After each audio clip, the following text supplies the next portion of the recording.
We are moving on to the item of the day, the review and recommended approval of Santa Cruz Metro's draft fiscal year 25 and 26 operating budgets and 25 capital budget. Morning, Fred. Hey, good morning. Morning. So I'm basically opening up the public comment period by going through the FY25 budget 26 plan, which is basically our budget review. I'm going to go through these slides. I'm not going to reiterate everything that we went through in March. I'm going to highlight more so those items that have changed since March till now. This is the original walkdown that we went from the operating surplus from 24 budget to 25 budget. This was presented in March, all the changes. So effectively, we only changed from 24 to 25 by $17,000. But since then, things have changed. There's been a couple items and updates. So moving on, what we presented in March is about $7.4 million in operating surplus. We actually had some adjustments in some salaries, some increased legal costs. Specifically, we moved our facilities master plan that we need to do from 24 to 25. It was in the 24 budget. Now we're putting in the 25 because we're just going through the RFP process and figuring out who's going to be doing it. So that's what's in. And then some all other where we added in some training, which is basically the hydrogen training, so forth. And then offset down below, our sales tax. We know that our sales tax right now is flat. It's not going up. So initially, we actually had an increase in the March presentation that we thought year over year we had a slight increase. We've taken it out. So that's why you see the 900,000 coming out. We're now flat from March, from 24 budget to this budget now. So that's what we're seeing. And then we have, of course, with the training and the TERSA for the hydrogen coming over, we have the offset, which is the 340. So net, we're actually about $1.7 million lower, but we're still 5.7 million positive, at least before we transfer money into our buckets. Visually, this is what's happening. So from our 24 to a 25 budget, so we're moving from, this is operating deficit. So we're at 51.7. So this is passenger revenues less all the expenses for the agency.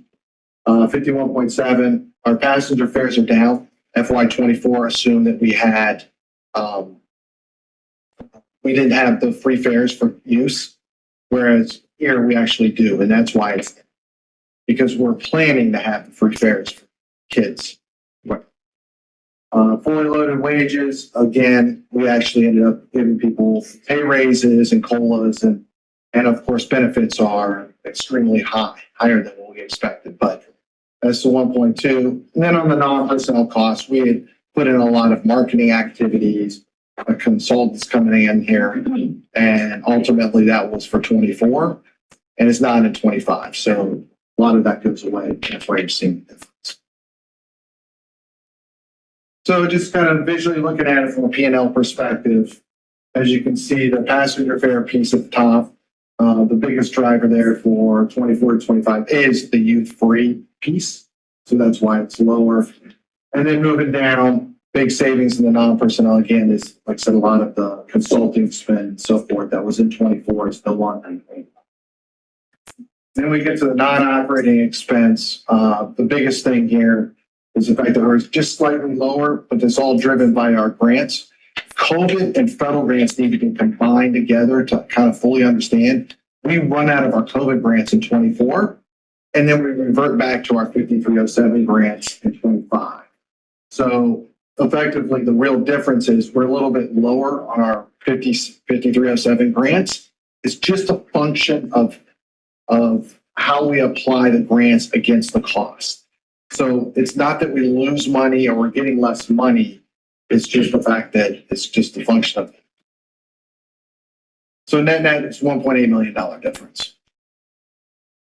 This change, these are the personnel pieces that we went from unfunded to funded. This has not changed since March. It's 331 to 331. And like I said, this is Hasn't changed whatsoever.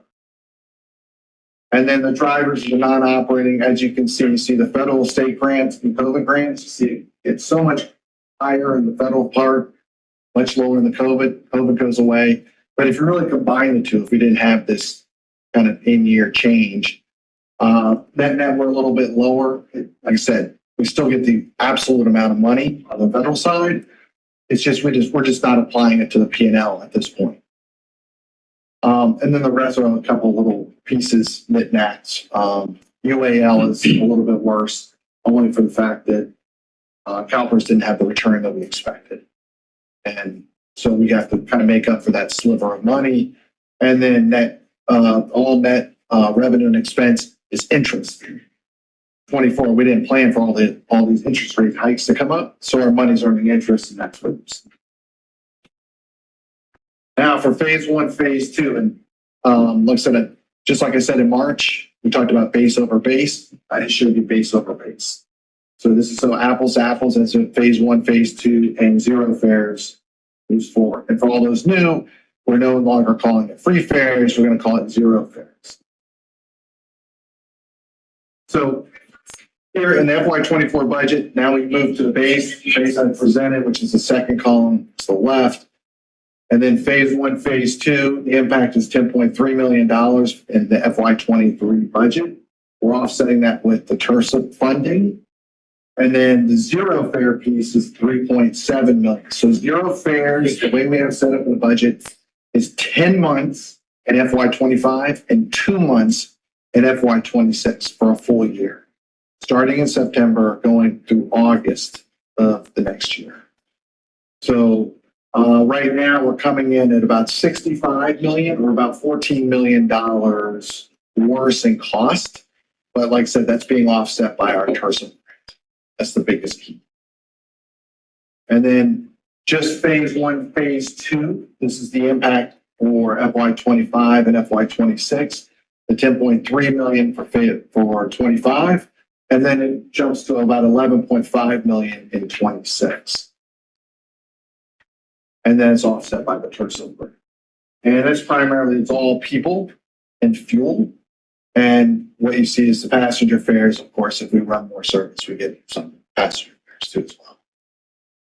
And then on the zero fares right now, again, 10 months in 25, 2 months in 26, we eliminate our, of course, passenger fares and some of our special transit fares. And then that's offset by the fact that we don't have to pick up cash. So we don't have Guardia services. So that's the elimination of kind of, let's say, the non-personnel piece. And that's offset by the grant. And that's about 4.5 million for the year for a 12-month period. And then the biggest piece, as we kind of go through this, I'm going to go back here. Who's going? All right, there we go. At the very bottom of this page, where it says operating surplus deficit, we go from 7.5 to 6.8. So you can think of that as profit before transfers. So we actually take that money and we end up transferring it to these various buckets. And it's critical because that money is critical for us to kind of go forward to do capital projects, make sure we have reserves in case things happen. So our capital and bus replacement fund, we put $3 million aside every year for mandate. And as part of it, $2.3 million comes from our P&L. And then we, as part of the grant, we actually get another about $700,000 that comes straight to capital.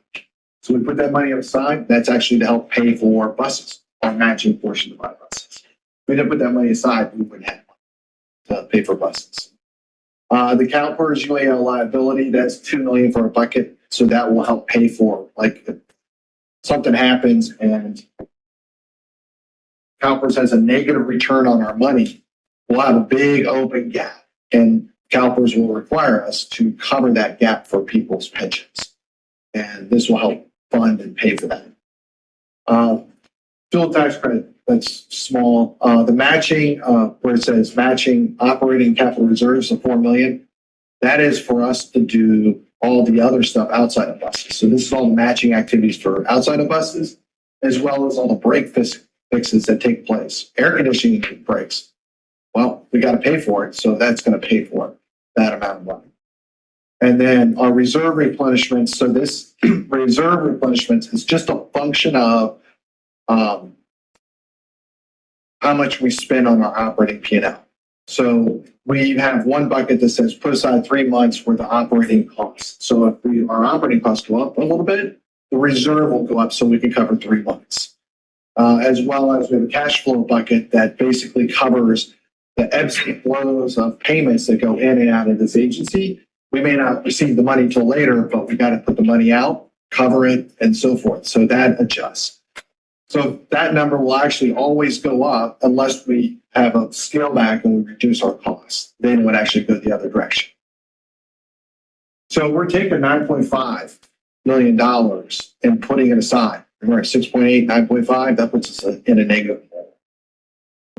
There's where it becomes the issue where we're taking money from our reserves. This is not on this list. Our reserve bucket to cover that difference. This is our COVID reserve bucket.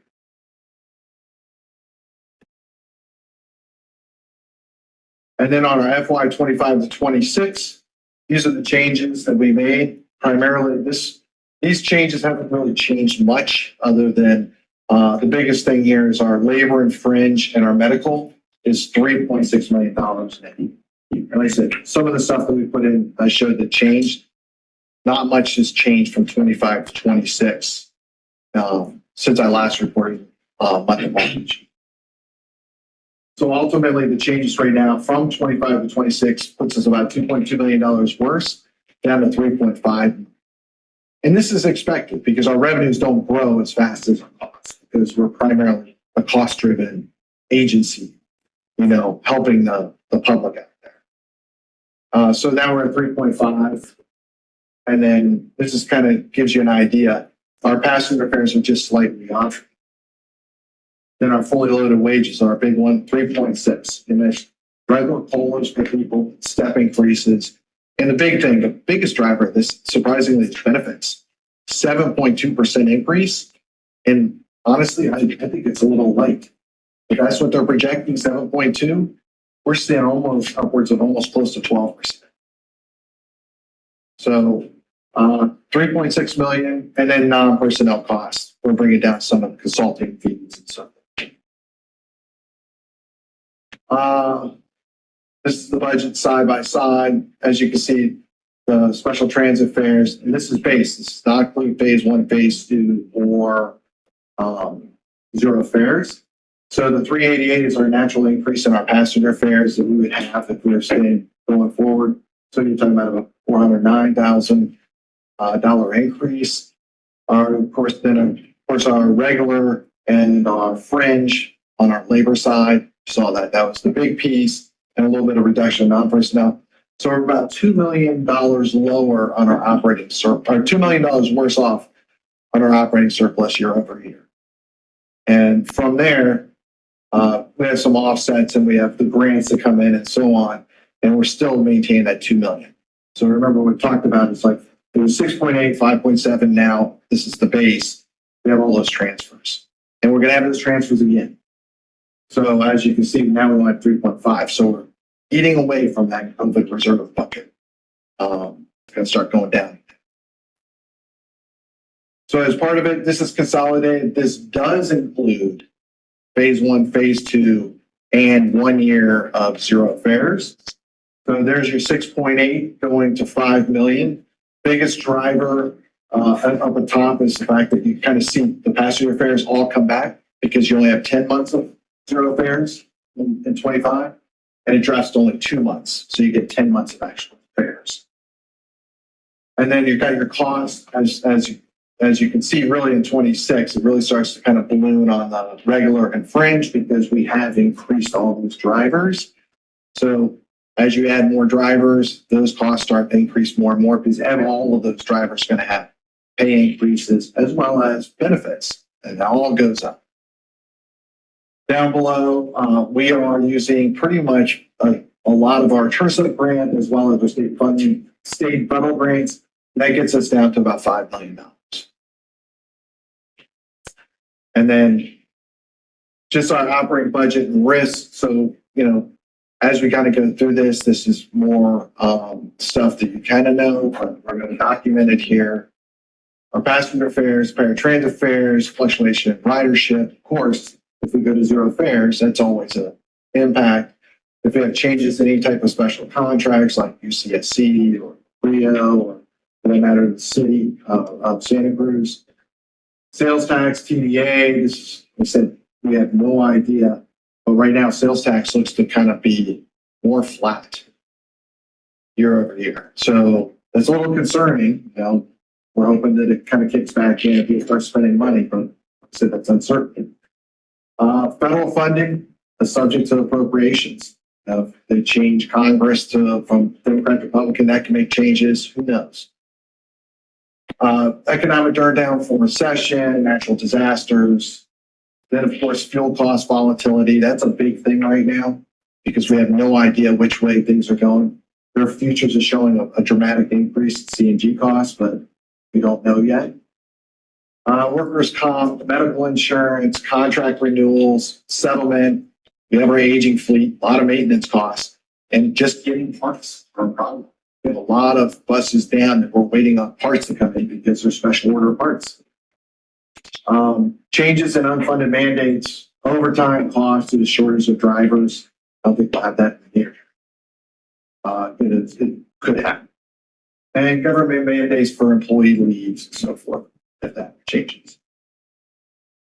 On the capital side, everybody good at this point on the operating side? Can you comment on, actually, I'll wait till you're done with both sides. Okay. All right, so on the capital budget technically is $115.4 million. And in that, we're expected to spend $71.9 million on these brand new hydrogen buses. Right now, the target date is FY25. If they slip kind of the timeline as they go forward, you know, that they're not producing them as fast, that could fall into 26, but it still doesn't change the fact that it's 71.9. And then we've added in a few non-revenue vehicles, 1 fleet truck and 2 fleet cars. We need the fleet cars for the bus drivers to show themselves at the bus stops, change drivers and so forth. And with all the drivers coming in, especially with phase 2, we're out of cars. Are we using like electric cars or grain cars? The last cars we bought were electric cars, which was the Bolts, but it took us a long time to receive them. I think we're looking at the identity of either a hybrid or fully electric car. Okay, yeah. So I think we need to move forward in that direction and not like gas. So, Yeah. Okay. Good. On the construction related projects, currently right now is the biggest one I'm feeling thing is the fact that the hydrogen fueling station, as well as the temporary hydrogen fueling refueler. Now, we're not sure if we're going to go down the lease or the buy route yet, but the point is it's about $4.5 million. And then, of course, the hydrogen tank. That's the big. So the other thing, bus rapid enhancements on SoCal Drive, that's kind of split over 25 and 26 for about 9.5. And that's covered by TRSA. By the way, the hydrogen piece is the TRSA piece. For the most part, it's TRSA. And then the bus rapid enhancements, again, for the most part, it's TRSA. Watsonville parking lot, in case we have to do stuff down there because we have a lot of things to do. And then the Watsonville station redevelopment of the 8.5. On the next page, maintenance facility upgrade for the hydrogen buses, 35 bus shelters and some with new trash cans, automated security gates, and so forth. That's about another 2.4 in 25, and then about 100 next year. And by the way, all these are covered in some way, shape, or form by either our money or some grant. We're not putting anything that's in there that this is what we'd like to have, but it's not covered. Then on the fleet maintenance and equipment, we have training aids. This is basically the simulator. They're putting in a bus simulator across the street, or at least preliminarily it's going to go there. We still don't yet. That's for 555. And then there's a high pressure water system that's going to go in the bus wash for underneath the bus because it needs to be replaced. And so that's 200,000. IT, we have the ERP project coming to an end, as well as our finalizing our new website design. Hopefully that'll be fun. And then last, other miscellaneous, this is the only piece that's not really programmed to any capital project. This is part of the money we put aside to do these small things like break fixes and so forth of that nature. So this money's sitting there. So if an air conditioning unit breaks, then we'll just pull it out of that 202 and then replace the air conditioning. So, but it's not programmed to a specific project. And how it's broken down to the 115, the biggest thing, our turf step covers about a third of our funding for all of this project. The VW grant, this is the $480,000 per bus rebate that we'll be receiving to receive these hydrogen buses. That's another 22%. The federal grant and the FTA is another 21%. And the last piece, which is critical, is really the Measure D and the Operating Capital Reserve Fund. That's about 21%. That's our own money. So we're taking our money and putting it into this to do all the rest of this. So 22% of the 115 is our money. And then lastly, some additional information. I'm not going to go through all of this, but like I said, these are just activities we put in every year for the board.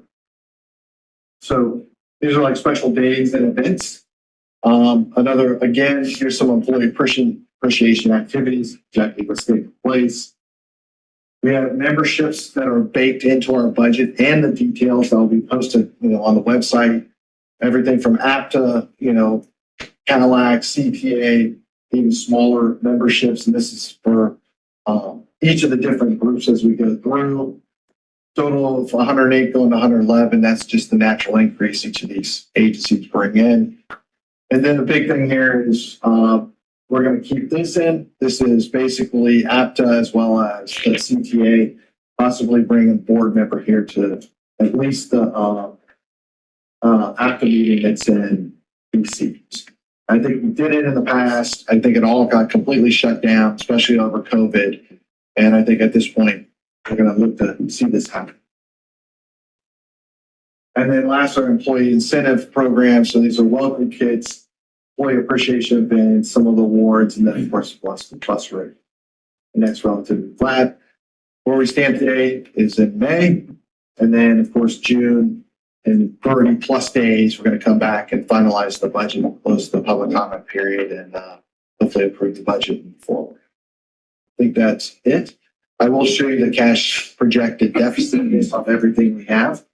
Showed it in the committee meeting. So right here, base projected cash deficit for the budget. So this is base case, no phases, no zero fares. So right now, we're expected to pull money out of that COVID bucket, so it all runs out somewhere in spring of 2027 at this point right now.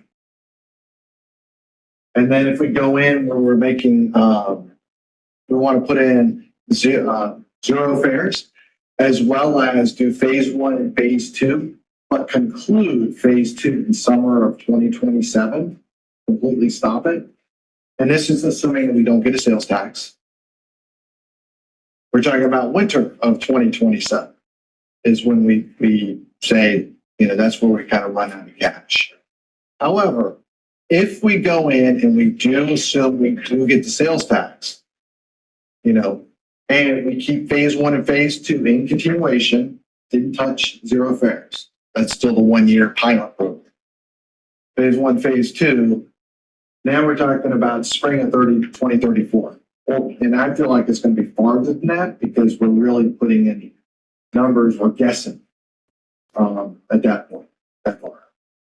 But that gets us at least a decade or more out in the future before we have to worry about doing it. That's it. Everybody can wake up. Thank you. All right, we have some questions to start with Director